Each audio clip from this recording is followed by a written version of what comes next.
Hi, this is Roseanne and Nadia, and we did our poster on the morphosyntactic obstacles of Asian ELLs. What morphosyntactic structure is a combination of morphology and syntax. Together, those function as morphosyntactic structure. So in order to understand that, we want to look at what morphology is. Morphology is the study of the forms of things like words, and syntax is the arrangement of words and phrases to create well-formed sentences in a language. So when the language is spoken orally, it makes sense and the word order makes sense. A quote that we included was about lexical functional grammar.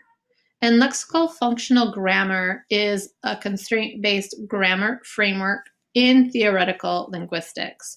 It views language as being made up of multiple dimensions of structure. And we included that to more thoroughly explain how morphology and syntax work in different languages. It exists not only in English, but all of the languages that our students are coming to us with. So it's not just in the English language, so we can help our students make connections between the English language and the home language that they come to us with.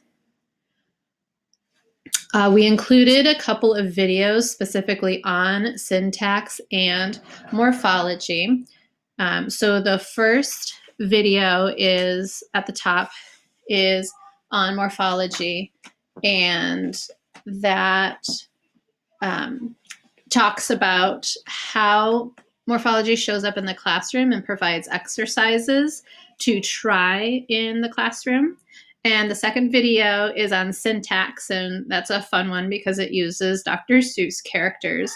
And that starts out at a nice introductory level and is applicable in the elementary classroom, but quickly advances to be usable with older students. So those of you who are working with middle school and high school students, it talks about diagramming sentences as well. So it covers a broad spectrum. The last thing that I included is the 5 stages of learning a second language poster.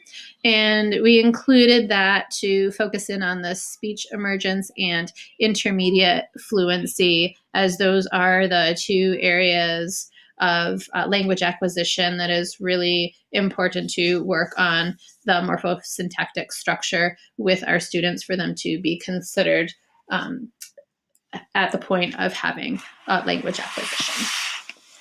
Hi, this is Nadia, and I'm going to be speaking on the second portion of our poster.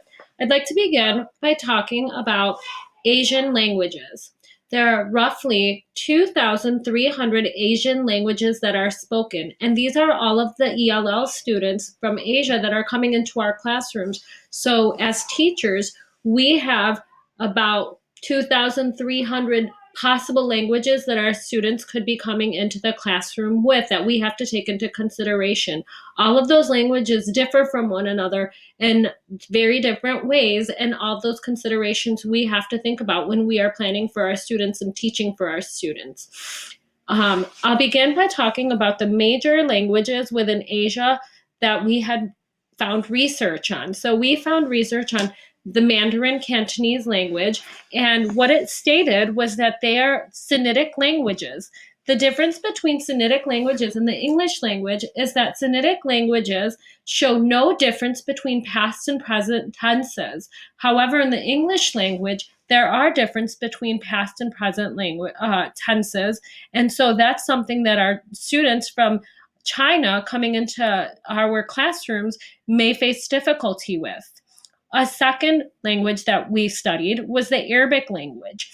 And so the Arabic language and the English language in terms of verbs are pretty similar.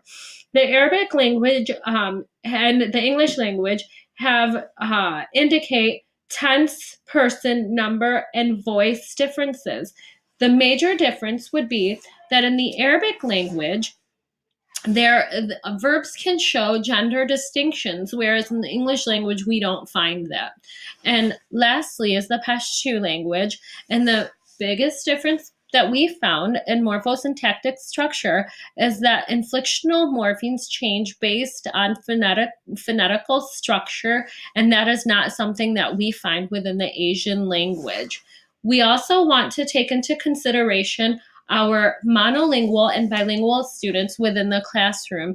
Research shows that there are differences between their language acquisition and morphosyntactic structures, and those major differences would be the inflectional morphology and tense markings. And that leads us to, how can we help our students? We can help our students by making generalizations about words and phrases. Architectural assumptions can be made and modeled using the following points: gender, numeric, possession, subject-verb agreement, tense, and relationship. And so this is what we have found in our research on the morphosyntactical obstacles within the Asian ELLs that are entering our classroom. I hope you enjoyed our poster. Thank you.